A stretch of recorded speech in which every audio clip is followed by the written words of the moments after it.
Axila con Aroma es presentado por Sickle and Hammer. El capitalismo nunca olió tan sabroso. Bienvenidos.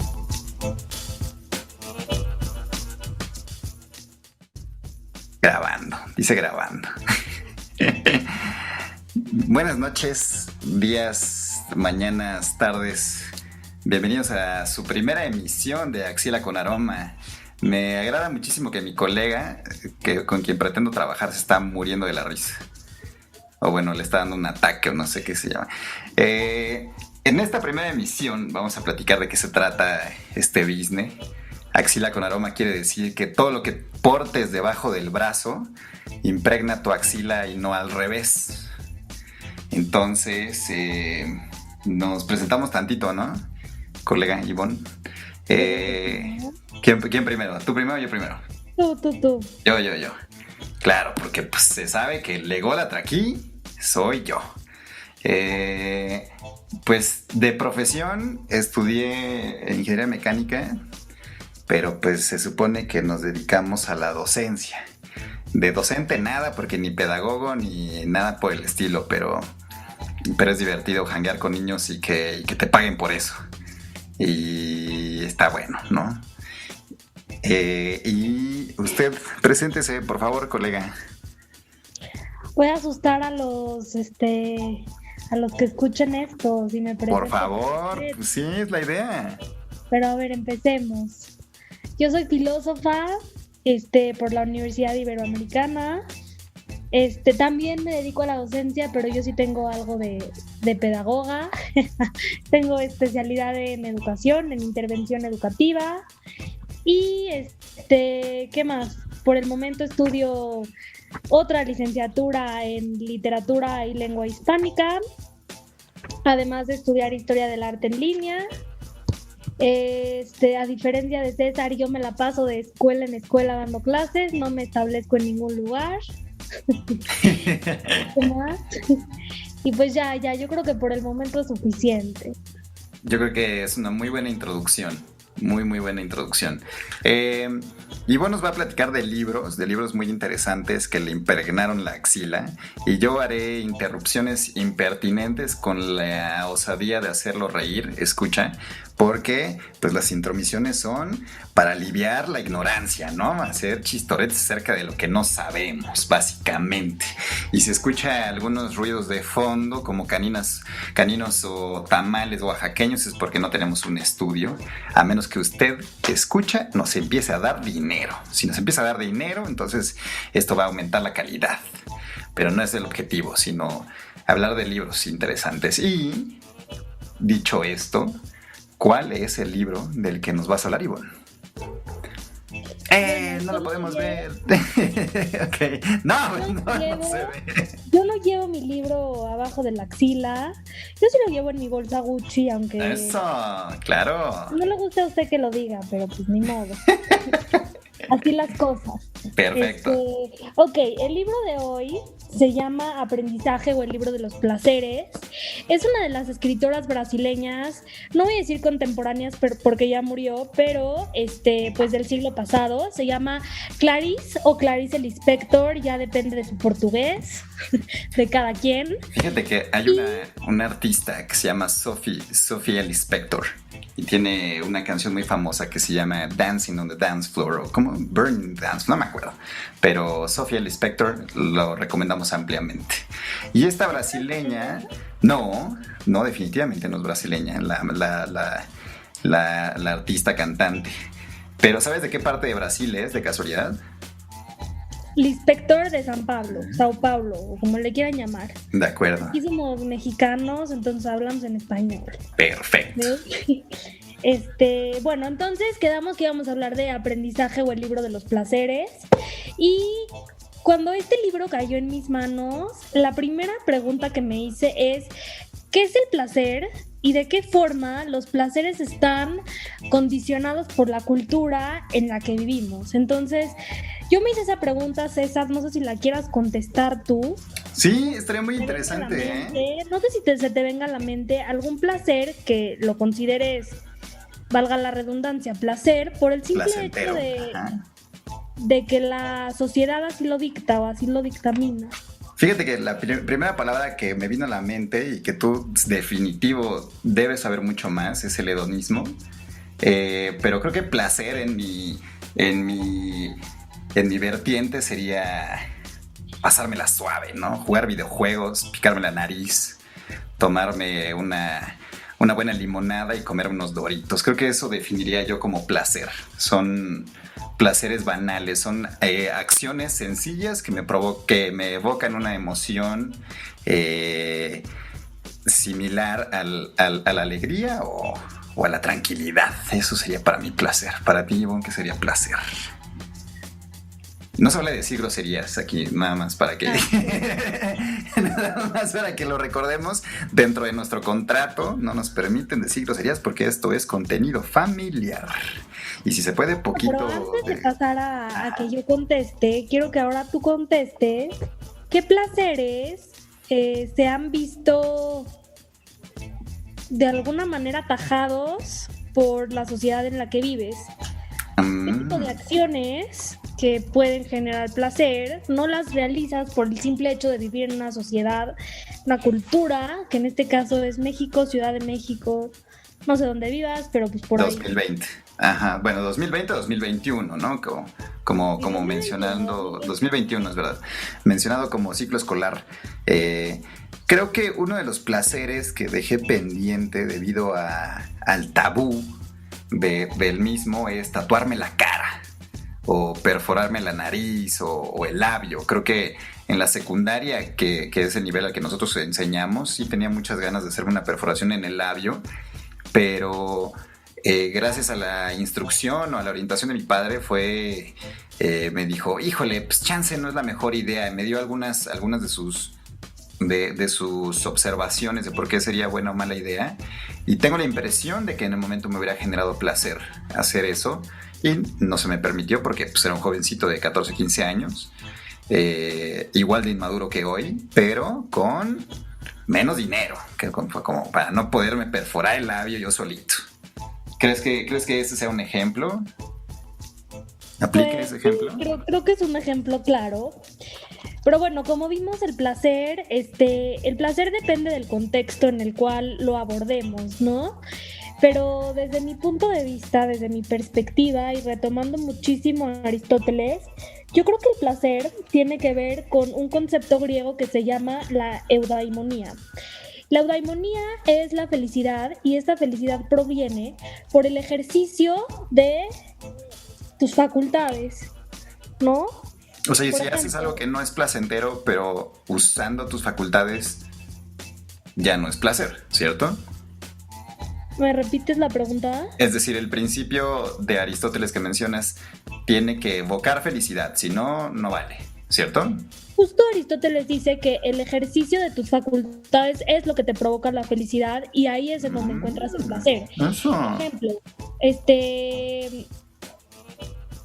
no sé, digamos, a mí me gusta mucho la investigación. El hecho de que yo me perfeccione como investigadora es lo que me va a llevar a sentir placer y por lo tanto a ser eudaimon. Que la eudaimonía va mucho más allá de la simple felicidad, ¿no?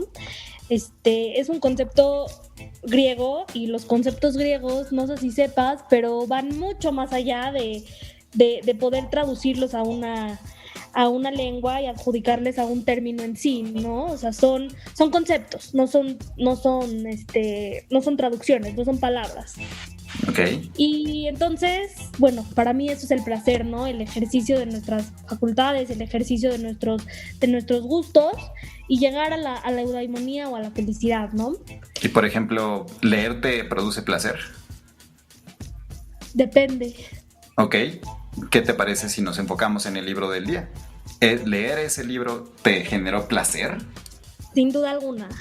Libro, además de generarme placer, me vino a cuestionar sobre cómo me relaciono con el placer, a través de qué encuentro el placer. Y ahora sí voy a ir un poquito a lo que habla el libro, ¿no? No valen spoilers, nada más. No valen spoilers, ok. Bueno, nuestro libro tiene 2 personajes, no se necesitan más. Lori y Ulises.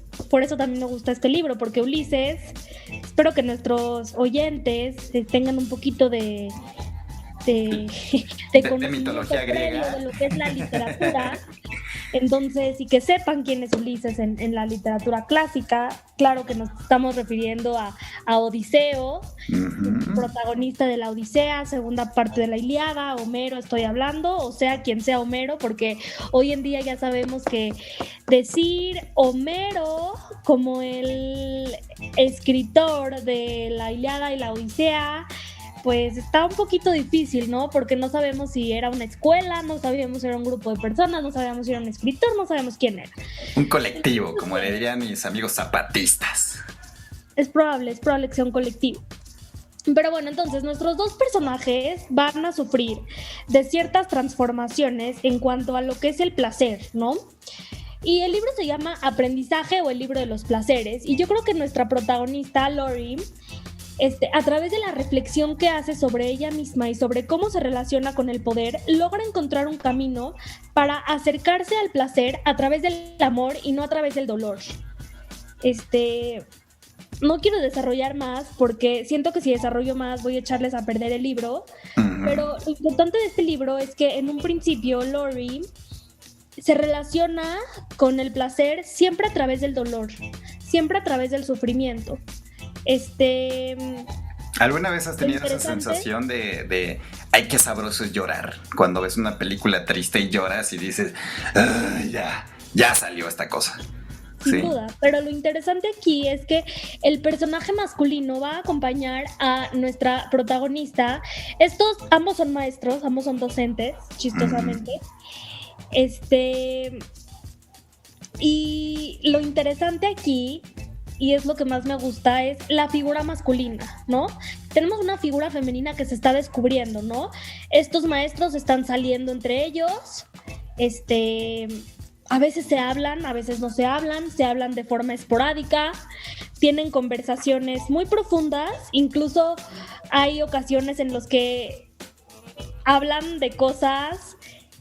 Uno habla sobre una cosa y el otro le contesta sobre otra cosa, o sea, no es una conversación, parecería que el mensaje no es claro, ¿no? O sea, hablando en términos de comunicólogos, nuestro amigo César me va a entender muy bien si lo escucha. Se lo vamos a hacer llegar, claro que sí. Pero, entonces te digo, estos personajes salen, se relacionan, jamás tienen una relación sexual hasta el final del texto, no pasa nada, eso no es lo más importante. Okay.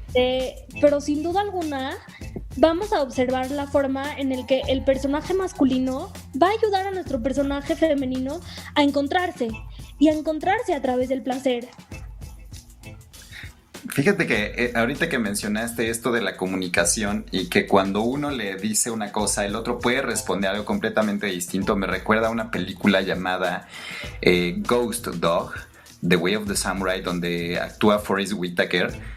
Y sin tanto spoiler, altamente recomendada. Sin tanto spoiler, este personaje de Forest Whitaker se relaciona con un cuate haitiano que habla francés, él habla en inglés y cada quien habla de lo mismo, pero en idiomas distintos sin siquiera entenderse. Entonces, ¿qué crees que sea? ¿Cuál sería la característica de este libro que más te agrada? Aparte de la parte placentera. La parte del lenguaje, el uso del lenguaje, la sintaxis. O sea, el libro empieza con una coma. El libro no empieza con una frase normal. Con un érase una vez. Empieza con una coma y termina con 2 puntos. Voy a leerles el final. Dice: pienso, interrumpió el hombre y su voz era lenta y sofocada porque estaba sufriendo de vida y de amor. Pienso lo siguiente. Y ahí se acaba el libro. Tómela. Entonces, es algo súper interesante sobre Clarice Lispector, porque, bueno, o sea, como ya dije, empieza con una coma y termina con 2 puntos. Entonces, el libro de alguna manera está inconcluso, ¿no? ¿Qué nos quiere decir esta parte de que inicie con una coma? Claramente de que hubo algo anterior al texto, ¿no? Sí, anterior a este texto hay algo, pero también hay algo posterior. Y haciendo diversas investigaciones sobre esta escritora, me topé con que su papá ellos eran judíos, o sea, Clarice Lispector no nace en San Pablo, nace en un pueblito en Ucrania o Polonia, no me acuerdo bien, pero el punto aquí es que su papá era muy estudioso de la Kabbalah. Para los que no sepan, la Kabbalah o la Cábala, como le quieran llamar, es la mística judía. Entonces, cuando yo me topo con esta información, todo me hace clic y entiendo por qué empieza con una coma y por qué termina con 2 puntos. Ahí va por qué. La Kabbalah... Perdón que te interrumpa, Ivonne. Sí. Nos vamos a ir a una pequeña pausa y vamos a hacer unos pequeños anuncios para ver si recaudamos fondos. Y ahorita regresamos para dejar en suspenso y entonces consuman cosas y vengan y nos depositen dinero, ¿no? Vamos a una pausa y regresamos. Sí. O sea, tú, mira, tú tranquilo, pues ya sabes que se dé, pues como dicen, ¿no? Así ¿Cómo? Como se arma, ¿no? Básicamente. ¿Se arma qué? Entonces, ya que estés, me das la señal para que yo te ¿Señal? avise cuando yo dé la señal y entonces tú empiezas a hablar. Hablar, como, pero ¿sobre ya qué? sabes, ¿no? Como hablarías, básicamente, de tu Hablaría tema. Ajá, de que, exacto. del libro. Entonces, sí, pues... ¿Pero cuál libro? Ajá, no entiendo. Es muy sencillo, te juro que es bien sencillo, sale la señal, ¿no? ¿La señal de qué? Y ya, pues comenzamos, así ya. Ahorita, Podemos o sea, ahorita. comenzar, de hecho, ya Ahorita, estamos, ya comenzamos. estamos grabando. Empezamos. ¿no? Ahorita, ¿ya? Iniciamos. Ok, hola, ¿sí? ¿Ya? ¿Ahorita? Axila con Aroma, un podcast muy bien planeado. Continuamos. Estás escuchando, ¡Axila con Aroma! transmitiendo desde ¡La internet! Regresamos de este pequeño corte con la información importante. ¿Listo? Perfecto. Entonces cuéntanos ahora sí. Deja de hablar. Creo que yo soy mejor oradora. Pero bueno, les decía, estábamos hablando sobre esta parte de la sentencia de Clarice Lispector. Yo les decía que es una autora que proviene de Europa. Su familia era profundamente judía, tradicionalista, muy apegada a las tradiciones. Su familia, no estoy diciendo que ella, su familia. Okay. Pero bueno, su padre fue un estudioso de la Kabbalah o de la mística judía, que voy a explicar la mística en 3 patadas, porque si no este podcast se va a volver muy aburrido, ¿no? Entonces, más bien no vamos a entender. Exacto. La mística se refiere a el pensamiento esotérico, el pensamiento mágico, las explicaciones mágicas que le damos a la realidad, ¿no? Y sobre todo, en el judaísmo, las interpretaciones mágicas o esotéricas, que es el término más apropiado, que le damos a la Biblia, ¿no? Entonces, los estudiosos de la Kabbalah mencionan lo siguiente. La primera letra del Génesis, si lo estudiamos en su idioma original, ¿Qué es es? la segunda letra, que es el hebreo, Uh-huh. es la segunda letra del abecedario, no es la primera letra del abecedario. Entonces, los estudiosos cabalísticos establecen que antes de este mundo hubieron mundos anteriores, porque no empieza con la primera letra el Génesis, empieza con la segunda letra. Entonces, previo a este mundo, previo a la primera palabra que dio origen al mundo en el que habitamos hoy en día, hubieron mundos previos. Estas son meras interpretaciones, ¿cierto? O sea, no hubo, Estas son meras no hubo interpretaciones. fue un equipo de personas que se reunió y definieron esto. Sí, hay un libro completo que lo explica. Es Sí. como es una escuela filosófica que habla acerca de la numerología y el Kabbalah y el esoterismo. No diría que es una escuela filosófica, ¿Ok? pero sin duda alguna podríamos llamarlo como una corriente de pensamiento. La Edad Media, y sobre todo en el judaísmo, se divide en 2 vertientes de posibles ramas o formas de interpretación. Tenemos a los racionalistas y tenemos a los cabalísticos. Los racionalistas se basan mucho en lo que es el kalam. El kalam es la filosofía árabe. Y la filosofía árabe estaba profundamente ligada con las matemáticas, con la lógica. Eso, muy Era bien. completamente racional. Mientras que el pensamiento cabalístico estaba ligado a todo el esoterismo, la superstición, etcétera, etcétera, ¿no? El empirismo también tiene mucho que ver con la Kabbalah porque parte mucho de la experiencia, no tanto de la razón, sino de la experiencia del ser humano en el mundo. Voy a dar otro ejemplo de por qué los cabalistas dicen que antes de este mundo hubieron otros mundos, por lo siguiente. En Génesis leemos que dice que Dios creó al mundo y después de haberlo creado dijo que era muy bueno. Entonces los cabalistas se preguntan, ¿cómo puede decir Dios que era muy bueno si no tenía con qué compararlo? Buenísimo. Ok. ¿Por qué comparar? Entonces de ahí también se parte esta idea de que existen mundos previos al mundo actual, al mundo en el que estamos habitando ahorita. En el que vivimos, habitamos, estamos, como le queramos decir. Entonces, tiene todo el sentido cuando regresando al inicio de tu libro. Ajá. Y el inicio del libro que comienza con una coma, ¿no? Ya. Empieza, perfecto. Estando tan ocupada, había vuelto de hacer la compra que la sirvienta había hecho deprisa.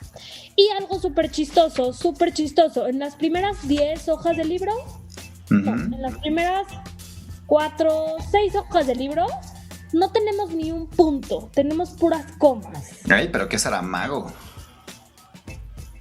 Qué bueno.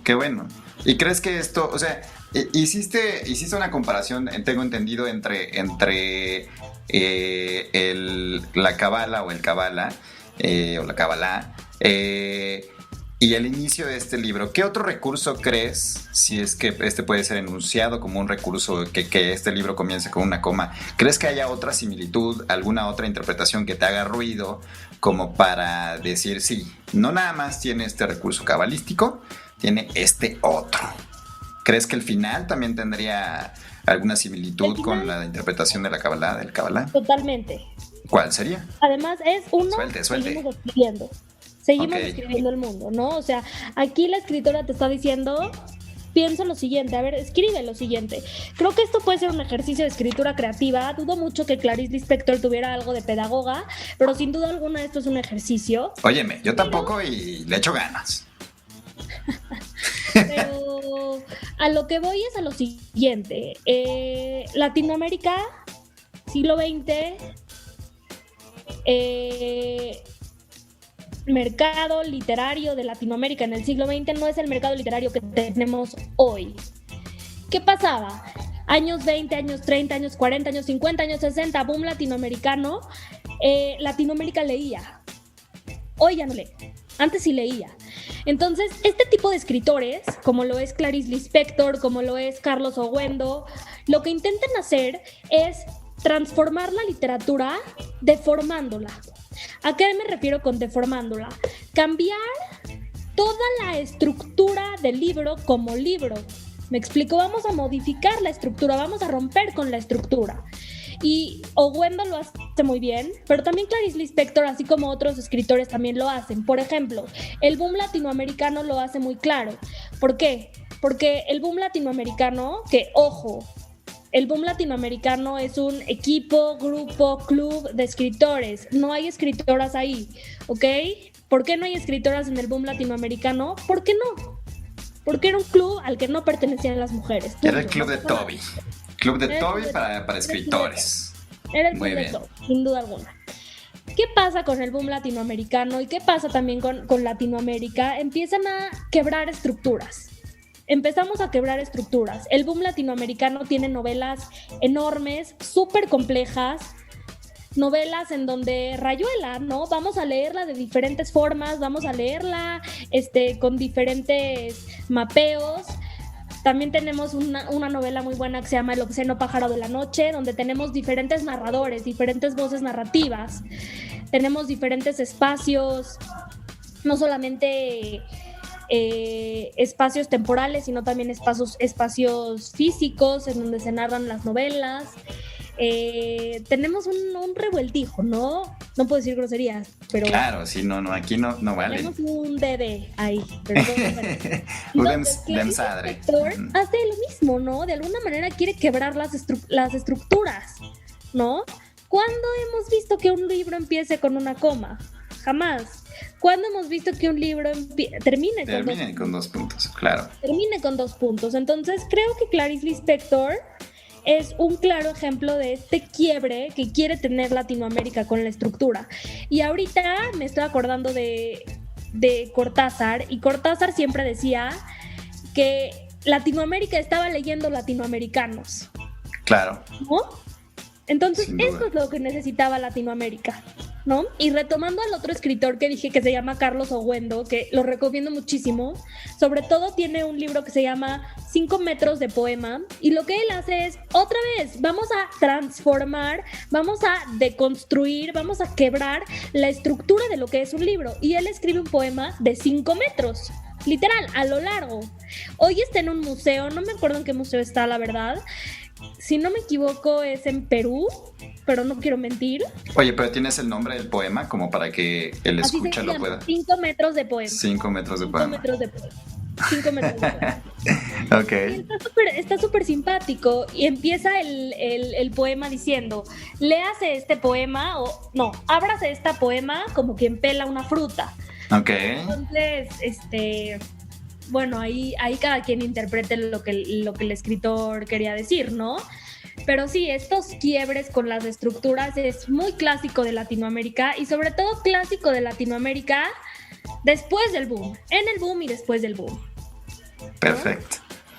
Oye, Ivonne, ¿y qué te llevó a elegir este libro en esta primera emisión de este programa de Axila con Aroma? ¿Por qué elegiste este libro? Ay, es que no he hablado de lo que quería hablar, cierto. Ok. ¿Por qué elegí este libro? Porque creo que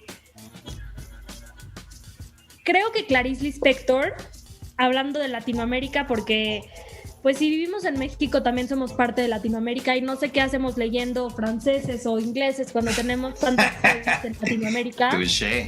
No es risa, ¿no? Pero estamos obsesionados con Proust y Kafka y Emily Brontë, etcétera, etcétera. Romanticismo del viejo continente, ¿no? No volteamos a ver a nuestros escritores. O sea, tenemos a Machado de Asís, bueno, Roberto Bolaño, que ojalá viviera para que fuera mi esposo. Por no se diga todos los mexicanos, ¿no? Carlos Fuentes, Juan Rulfo, Rómulo Gallegos también es muy bueno. ¿Quién más? Bueno, la lista es interminable, ¿no? Borges, no se me puede olvidar, María Luisa Bombal, de Amela Eltit. Hay muchísimos escritores latinoamericanos.